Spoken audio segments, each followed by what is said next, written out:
how this history has affected their minds, how this history has affected the separate politics from the North and the South. Of course, in the South, it's what we would call an advanced capitalist economy, and we would call the North a failed socialist economy.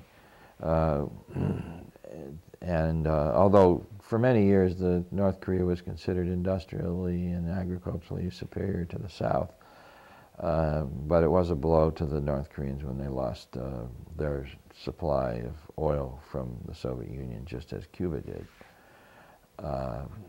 Cuba has become quite self-reliant, and the North Koreans have a concept called juche, which means self-reliance, but they are not quite as self-reliant as the Cubans. So to understand the Korean mentality, one has to understand that the people that live north of the 17th parallel never were under the thumb of the United States. They were always, at least had the freedom to pursue autonomy as Koreans. Whereas in the South, everybody born since '53 has been born in basically a capitalist economy completely overwhelmed by U.S. ideology and values. And until 1997, Koreans lived under ruthless dictators, all supported by the United States. From Syngman Rhee all the way until 1997, from '53 to '97, they lived under brutal dictators. And there was a national security law. There still is a national security law in Korea that prohibits people in South Korea from even mentioning reunification with the North. And certainly in the past, I don't know if it's currently true, people who would advocate reunification, the penalty was execution. It was considered a severe form of treason. And so many Korean activists have been in prison. I don't believe they're executed any longer, but they've been in prison for advocating or working for reunification, often just wanting to re-meet with their families that lived north of the 17th parallel, that they have not been able to see for decades. So here we have 5 million people killed, most from bombing. We bombed, I believe we bombed all major 65 or 70 North Korean cities at least twice. I mean, pulverized bombing them, fire bombing them, as well as conventional bombing them, napalm bombing them.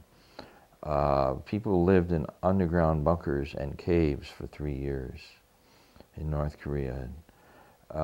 Everybody in North Korea, family, everybody I met in North Korea, and I have been in many parts of North Korea, everybody remembers their uncle, their parents, their brother, their sister, relatives that were killed during the war, and many of them that survived have permanent maimed injuries. Anybody that was alive during that war and still is alive lost most of their family, and people that were born after that war know about their various relatives that were killed during the war. It's just part of the culture. It's part of their history. It's part of their memory. Now, I've been involved for the last 15 years with the reunification effort. I have been a North American citizen who has worked with other North Americans, working with Koreans both in North and South Korea who passionately want their country to be reunified, even if it's on a confederation of a socialist state in the North and a capitalist state in the South, but without an armed border, so that they can freely cross that border and interact commercially, socially, politically, economically. To me, it's a no-brainer, you know. Homogenous people for 5,000 years who all of a sudden have an ideology from the West that decides that their country needs to be divided without any consultation with the Koreans, or at least with 95% of the Korean people. And then 5 million of them get killed because they wanted their autonomy and were not allowed to have it. That is a major crime of the 20th century. It's a major crime that the United States has not yet addressed. I might add that the United States has not addressed any of its crimes, going back to killing the Indians, to slavery, to going into the intervening in the lives of more than 100 countries in the 20th century, to get resources or labor or establish markets on our terms.